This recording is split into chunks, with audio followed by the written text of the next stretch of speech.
नमस्कार, आपका स्वागत है द वॉइस टीवी में। आप देख रहे हैं देश दुनिया की बड़ी खबरें।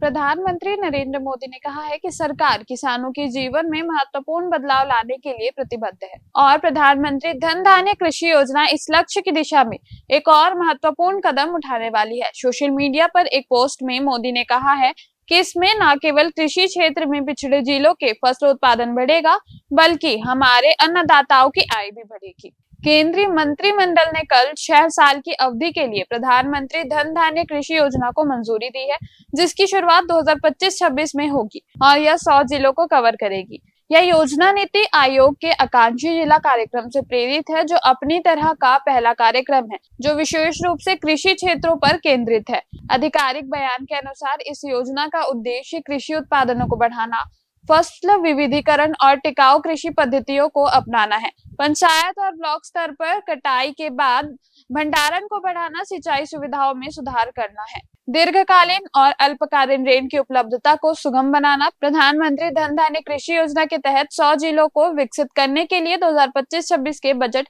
प्रस्तावों के हिस्से के रूप में इस योजना की घोषणा कर दी गई है। कैबिनेट बैठक के बाद मीडिया को जानकारी देते हुए सूचना और प्रसारण मंत्री अश्विनी वैष्णव ने कहा है कि यह योजना 11 विभागों को 36 मौजूदा योजनाओं, अन्य सब योजनाओं और निजी क्षेत्र के साथ स्थानीय भागीदारी के अभिसरण में माध्य लागू की जाएगी। इसी के साथ अगली खबर, इलेक्ट्रॉनिक्स एवं सूचना प्रौद्योगिकी मंत्री अश्विनी वैष्णव ने घोषणा की है कि देश में 10 लाख नागरिकों को निःशुल्क आर्टिफिशियल इंटेलिजेंस प्रशिक्षण प्रदान किया जाएगा और ग्राम स्तरीय उद्योगमी को प्राथमिकता दी जाएगी। और इसी के साथ वैष्णव ने कहा है कि घोषणा डिजिटल इंडिया के 10 वर्ष पूरे होने पर नई दिल्ली में आयोजित सीएससी दिवस कार्यक्रम की जाएगी। इस कार्यक्रम में देश भर के परिवर्तनकारी डिजिटल शक्तिकारी के 1 दशक का प्रतीक चिन्ह स्थापित किया जाएगा।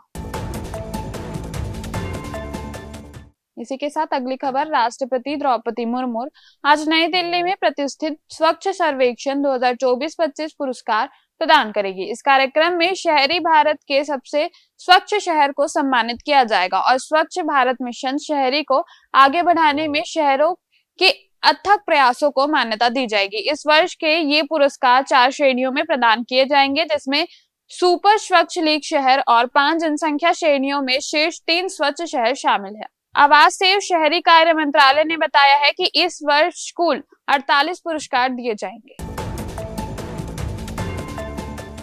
कल रात भारतीय समय अनुसार लगभग 2:07 बजे संयुक्त राज्य अमेरिका के अलास्का में 7.3 तीव्रता का भूकंप आया। अलास्का की भूकंप निगरानी एजेंसी ने बताया है कि भूकंप का केंद्र अलास्का के सेंट पॉइंट से 79 किलोमीटर दक्षिण में स्थित था। एजेंसी ने आगे बताया कि भूकंप का झटका एक बड़े क्षेत्र में महसूस किया गया, जो एंकोरेज और जूनो तक फैला हुआ था, जहां भूकंप के हल्के झटके बताए गए हैं। अभी तक किसी की भी घायल होने की सूचना नहीं दी गई है।